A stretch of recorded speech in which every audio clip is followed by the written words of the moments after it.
वहां से टूट के गए हैं, उनके अभी अभी कोई उतनी जनसंख्या नहीं है कि वो पार्टी को गिरा सके। एनसीपी का भी इतिहास रहा है कि बीजेपी के साथ भी वो सरकार बना चुके हैं, तो क्या फिर से नहीं, हमारे यहाँ अभी कोई ऐसा कोई मैसेज नहीं है कि मेरी सरकार अभी जा रही है। ऐसा कोई मैसेज नहीं है। चुनाव के भी कार्यकर्ता चाहते हैं कि अभी जो ये गठबंधन है एक धर्मनिरपेक्षता की बात करती है, एक सारे राष्ट्र को लेकर चलने की बात करती है, समावेश विकास की बात करती है। तो ये विकास सबको जब भी विकास करनी है तो ये बहुत जरूरी है कि शरद पवार के नेतृत्व में ही सरकार माने उनका देख रेख में चले। जब सदस्यता चली जाएगी उन लोग का तो बहुमत तो रहेगा नहीं। तो जब वो 37-38 चले जाएगी तो 14 का और बहुमत हो तो बहुमत की सरकार तो शरद पवार और मिलकर बना सकते। महाराष्ट्र में महाविकास आघाड़ी सरकार चलेगी या गिर जाएगी, क्योंकि जो मौजूदा राजनीतिक संकट है वो उसमें अभी बताया जा रहा है। हमारे साथ जो है एनसीपी के नेता हैं, हम लोग अभी एनसीपी कार्यालय पटना में पहुंचे हैं। सर, जो महाविकास आघाड़ी की सरकार है वो चलेगी या गिर जाएगी, क्योंकि 2019 में गिरते गिरते शरद पवार ने चाणक्य की तरह सरकार को बचा लिया था, लेकिन क्या इस बार उद्धव ठाकरे सरकार नहीं बचा पाएंगे? देखिए, अभी शरद पवार जी बातचीत चल रही है। अभी तो उद्धव जी अभी इस्तीफा देते हैं क्या देते हैं वही उसका उनका निर्णय है। पार्टी का अभी जो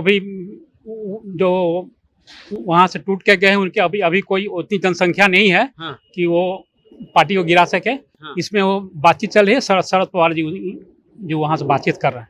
लेकिन जो चीजें आ रही हैं कि 40 विधायक हैं, 30 विधायक हैं, कल 22 विधायक नाम हुआ, ऐसा तो अभी लिखित कहीं नहीं है। लिखित प्रमाण जब राज्यपाल के पास जाएगा तो जब राज्यपाल के पास जाता है वह ऑथेंटिक होती है। ऐसे मीडिया में कह देने से कि हमारे कितना बहुमत है, किसके पास क्या बहुमत है, राज्यपाल के पास जो भी वो लिखित रूप में कोई देगा तो उसमें स्पष्ट दिखाई देगा कि सरकार गिरेगी या फिर वो क्या राज्यपाल निर्णय लेते हैं, किसको बहुमत के लिए बुलाते हैं। वैसे अपना शरद पवार जी हैं वहाँ पर अपना जो निर्णय लेंगे वहाँ। क्या लगता है ऐसा कारण क्यों बन गया सर? क्योंकि कहा जा रहा था कि ये सरकार 5 साल चलेगी, संजय राउत बार बार कह रहे थे कि सरकार 5 साल चलेगी, लेकिन जिस तरह से खींचातानी हो रही, क्यों हो रही है? देखिए, सरकार की क्योंकि ये गठबंधन की सरकार है, सबके अलग अलग महत्वाकांक्षा रखती है।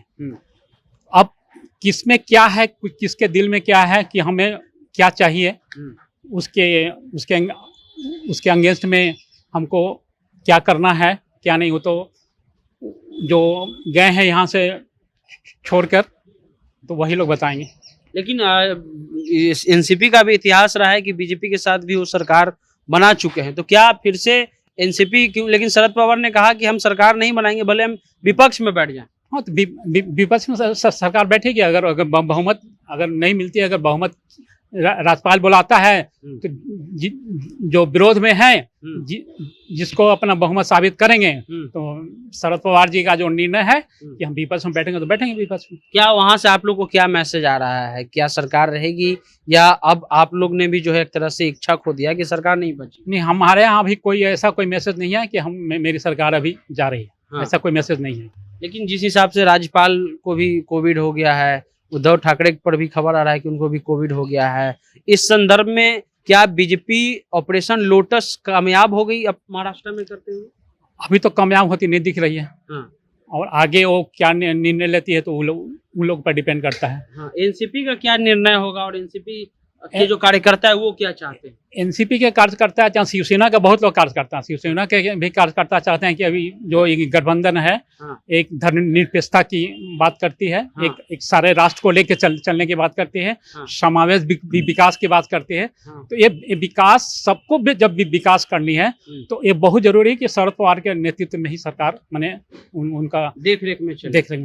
तो क्या यही चीज शिवसेना को नुकसान कर गई कि धर्मनिरपेक्ष? क्योंकि बाला साहब ठाकरे कहते थे कि आई एम मैड हिंदू, वो लगातार वो बात को कहते। क्या यही जो सॉफ्ट कॉर्नर जो सेक्युलरिज्म की बात आ गई, इसी का नुकसान? देखिए, हिंदू हो या मुस्लिम, सारे पार्टियों में सारे लोग, तो हम विकास जो होगा तो सबके लिए विकास होता है। विकास होगा तो कुछ लोगों को लगता है कि मैंने एक मेरे हिसाब से कोई सरकार नहीं चल रही है, उन्होंने अपना विद्रोह किया है।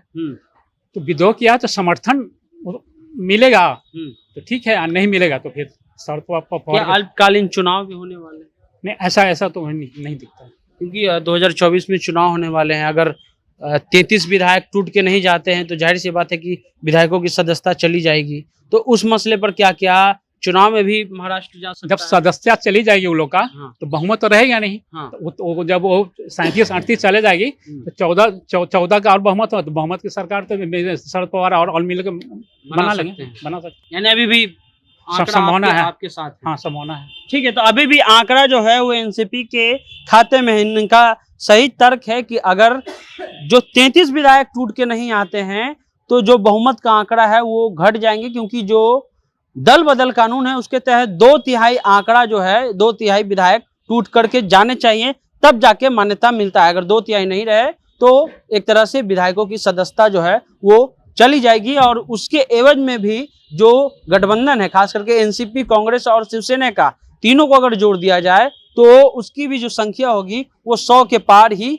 है। यहाँ पर भी जो है बीजेपी को नुकसान झेलना पड़ सकता है, लेकिन देखना होगा कि महाविकास अघाड़ी की सरकार कितने घंटे और चलेगी। जनता जंक्शन आप देख रहे थे, सनी नाम है हमारा। वीडियो पसंद आए तो चैनल को सब्सक्राइब करना नहीं भूलिएगा। मिलते हैं अगले वीडियो में, धन्यवाद।